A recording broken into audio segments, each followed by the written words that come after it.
और इस बीच बड़ी खबर आपको बता दें, सोम डिस्टिलरी पर मोहर सरकार की बड़ी कार्रवाई। बाल मजदूरी मामले में सरकार ने लाइसेंस रद्द कर दिया है और नाबालिगों से शराब बनवाने के मामले में ये लाइसेंस सस्पेंड किया गया।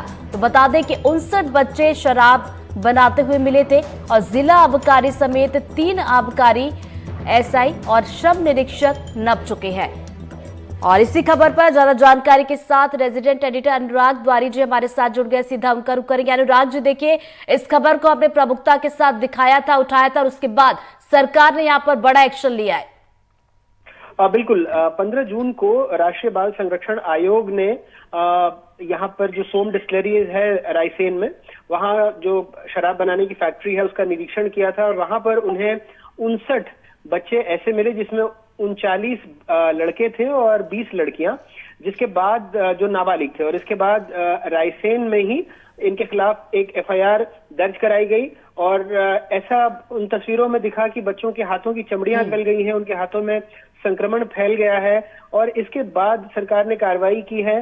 जो आबकारी आयुक्त हैं उनके आदेश से इस फैक्ट्री का लाइसेंस निलंबित किया गया है। 20 दिनों का वक्त दिया गया है जो आबकारी के अधिनियम है उसके तहत। और अब ये कहा गया है कि ये जो फैक्ट्री है इसको सील भी किया जाएगा। तो अभी तक इनको कुछ वक्त दिया गया था, लेकिन फिलहाल जब तक निलंबन की कार्रवाई रहेगी ये फैक्ट्री सील भी कर दी गई है।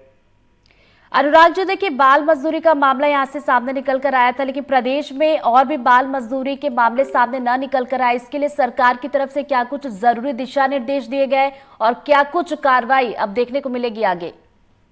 देखिए, तो कानून ही है कि कहीं भी बाल श्रम नहीं लिया जा सकता। अब कई जगहों पर, जैसे इस शराब फैक्ट्री में इस औचक निरीक्षण में सामने आया कि यहाँ बच्चे काम कर रहे थे, क्योंकि किसी भी, और खास करके शराब की दुकान में या शराब की फैक्ट्री में तो जो नियम है उसकी शर्तों में ही प्रावधान किया गया है कि 21 साल से कम का कोई भी शख्स या कोई जो दिमागी रूप से ठीक नहीं है उसे ऐसे दुकान में या फैक्ट्री में अनुमति नहीं दी जाएगी, न रहने की न काम करने की। लेकिन यहाँ पर चूंकि 59 बच्चे, जिसमें से जैसा मैंने बताया कि 39 लड़के और 20 लड़कियां थी, ये काम कर रहे थे, तो साफ तौर पर जो अनुज्ञप्ति की शर्तें होती हैं उसके जो नियम 11/2 है उसका भी साफ तौर पर ये उल्लंघन था। अनुराग जी, देखिए, लाइसेंस सस्पेंड अभी किया गया है। फैक्ट्री की अगर बात की जाए तो जो फैक्ट्री प्रबंधन वाले होंगे उनको जवाब पेश करने के लिए कितना क्या समय दिया गया है? अभी उनको 20 दिन का वक्त दिया गया है कि वो इस जो कार्रवाई हुई है इसके खिलाफ वो अपील कर सकते हैं या अपना स्पष्टीकरण दे सकते हैं।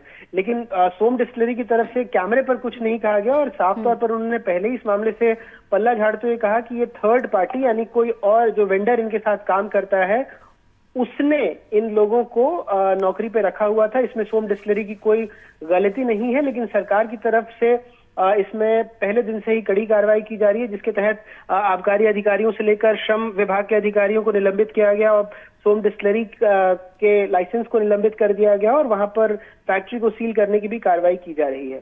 चलिए, बहुत बहुत शुक्रिया अनुराग जी आपका तमाम जानकारी के लिए। तो एक बार फिर से आपको बता दें कि सोम डिस्टिलरी पर बड़ी कार्रवाई यहाँ पर सरकार की तरफ से की गई है। सोम डिस्टिलरी का लाइसेंस रद्द कर दिया गया है।